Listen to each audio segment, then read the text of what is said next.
In Africa, we have some real spiritual warfare, by the way. So talk about what you mean. Let me give you this example here about my community.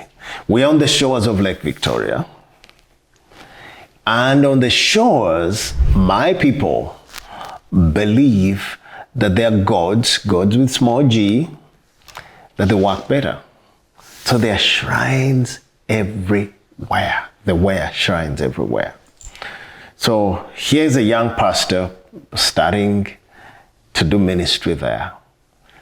I don't understand that world. So as we witness to the people, people say, yes, I love you, Jesus. They even pray the prayer of saying yes to Jesus, but they're not coming to church. We would even remind them that tomorrow is Sunday, please come. And then after some time, I realized there is something bigger than we were dealing with. So then I started realizing, not far from where our little church place was, there's a shrine. And then as I walk in this little community, I realized there's a big shrine, and it so happened this was the chairman of all the witches in my country. Wow. And his shrine was just facing the lake. Then there is another part of the community. It's called Chiriambuzi, and I'm going to translate what that means. A place where they eat goats. So I say, why do they call it that? They say, oh, there are so many shrines that people see people taking goats there to sacrifice to their gods. Say, oh.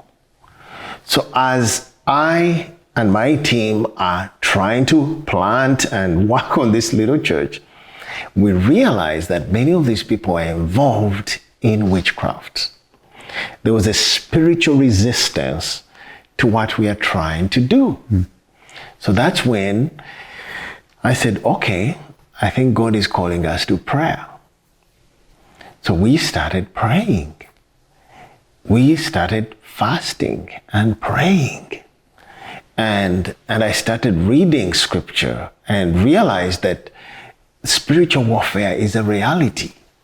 So as we started praying and we continued praying, I started feeling that we're getting breakthrough. You know, you can start feeling that at least people who say yes, they stick, you know? Yeah. It started being a very interesting journey for us. Now, one big story is the next door shrine. When we first began, this shrine used to have more clients than the church. There are more people going there than they are coming to our little church place. The guy's clients started reducing.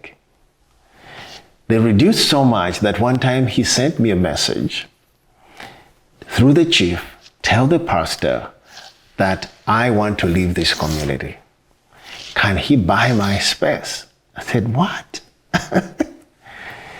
It so happens that as we prayed, God started moving, and this witchcraft we used to call them witch doctor. The witch doctor lost clients.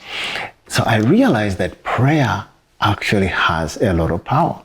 Yeah, you remind me of Ephesians. It says we don't wrestle against flesh and blood, but against principalities and powers. If that's true, prayer is important and prayer is powerful. Very powerful. Of course, it talks about principalities in that portion of scripture, and I realized that that's the truth. It was. So when we prayed, we actually ended up buying his property. The Lord miraculously provided through a friend, and we bought his property. Interesting enough, the son to that man started coming to Sunday school, and the young boy accepted Jesus. Today, wow. He's the young man in charge of our IT. Wow. Interesting. Amazing.